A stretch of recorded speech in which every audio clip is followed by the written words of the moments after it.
Islandia es uno de los países más espectaculares del mundo. Tiene un entorno privilegiado para apreciar la belleza del planeta, debido a sus paisajes y a sus fenómenos naturales. Además, también es un país que se divide. Hoy te voy a hablar sobre Islandia. Islandia es un país especial, pero esto tiene sus razones. Para empezar, podríamos decir que es el país más septentrional del mundo. Obviamente, hay más países situados al norte, pero Islandia tiene su propia marca respecto a los puntos cardinales. En ningún otro país independiente, si nos situamos en el punto que está más al sur, estaremos tan cerca del polo norte como lo hace Islandia. De hecho, pasa algo curioso con su vecino, Groenlandia. Si tomamos los puntos extremos de ambas naciones, podemos ver que Groenlandia está más al sur, más al norte, más al este y más al oeste que Islandia. Pero eso sí, a pesar de ser un país que está situado al norte, su clima es muy bueno. Las corrientes marinas atemperan el lugar y en invierno es difícil que se superen los 10 grados bajo cero en su capital, Reykjavik.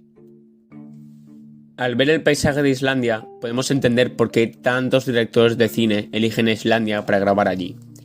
Uno de los sitios más utilizados es Vatnajökull, donde se encuentra el segundo glaciar más grande de Europa.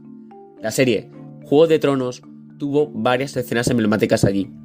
También otras producciones como Tomb Raider y algunas entregas de James Bond, y además hay que tener en cuenta que las películas Batman Begins, Interstellar y Star Wars El Despertar de la Fuerza tuvieron escenas en Islandia. No todo es paisaje en Islandia. Su equipo de fútbol tampoco se queda atrás. En la Euro 2016 y en el Mundial de 2018 lograron resultados inesperados para ser un país tan pequeño. Un ejemplo será un partido en la Euro 2016 que ganó contra Inglaterra 2-1. Y otro ejemplo es en el Mundial de 2018, que lograron empatar contra Argentina 1-1. Una hazaña también alucinante sucedió en el público. Se lograron hasta 26.000 islandeses en un partido. Hay que tener en cuenta que la población total de Islandia es de 360.000 habitantes. Por tanto, estuvo alrededor del 7% de la población de Islandia en el partido. Imaginemos que China quisiera llevar al 7% de su población a un estadio. Tendría que ser el estadio un poco espacioso, ya que tienen que entrar más de 98 millones de personas. La principal fuente de ingresos de Islandia siempre ha sido la pesca. La tradición se remonta a varios siglos atrás. Y por esta razón se creó una ley un tanto curiosa que estuvo vigente hasta 2015. En los fiordos occidentales, uno de los 8 distritos del país, era legal matar vascos. Sí, como lo escucháis, vascos. Estaba permitido asesinar a los vascos. Pero esto tiene una explicación. Durante muchos años, los irlandeses y los vascos se habían especializado en la caza de ballenas y comerciaban entre sí. Era tan buena la relación que había un dialecto que mezclaba el euskera y el islandés para entenderse mejor. Pero esto cambió en 1615. En el invierno de 1615 se llegaba luego de varios inviernos duros y con mucha pobreza y hambre, un grupo de vascos llegaba a la zona para la caza de ballenas, pero encallaron.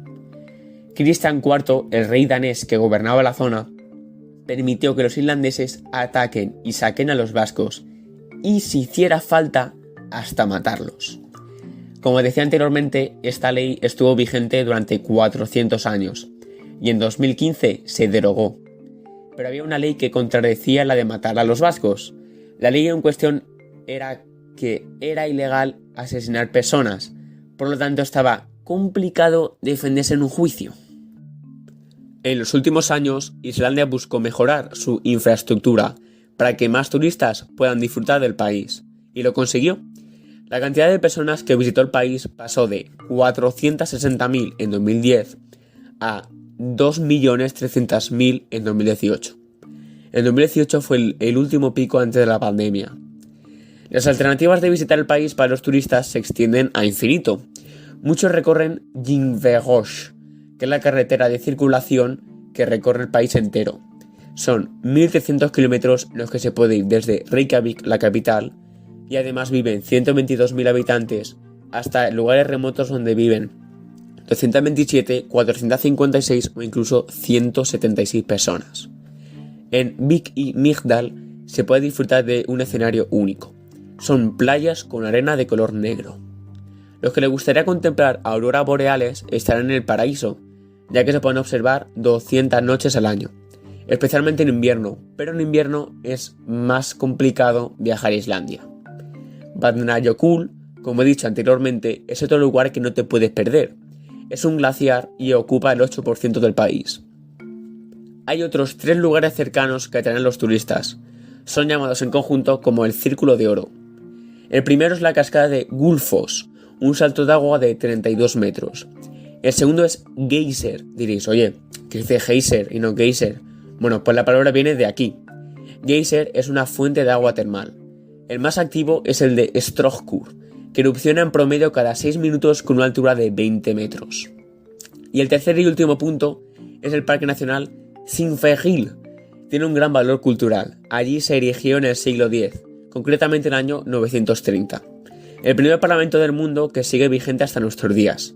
Allí también se fundó la actual República de Islandia, en 1944. En este parque, desgraciadamente, hay un tipo de fisuras, como es el caso de Silfra, uno de los mejores sitios para bucear en todo el mundo.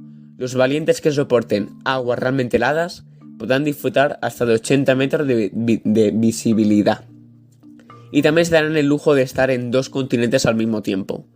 Islandia se ubica concretamente sobre la división de 2 placas tectónicas. Al este la placa euroasiática y al oeste la norteamericana. Y ahora viene la noticia y la razón por la cual he dicho desgraciadamente.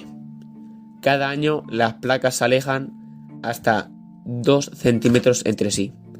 En pocos lugares del planeta es tan visible este fenómeno. Hace unos años se hizo viral un vídeo donde se puede ver a la primera ministra de Islandia en una conferencia y empieza a haber un terremoto. Los temblores son muy comunes en Islandia. En todo el país hay 32 volcanes activos y son muchos los curiosos que no se lo quieren perder. Más allá de los volcanes, Islandia tuvo una idea y aprovechó su entorno para producir energía. El 85% de la energía se produce de manera local y mediante fuentes renovables. 2/3 del total se explican por la energía geotérmica, por los que son una referencia mundial.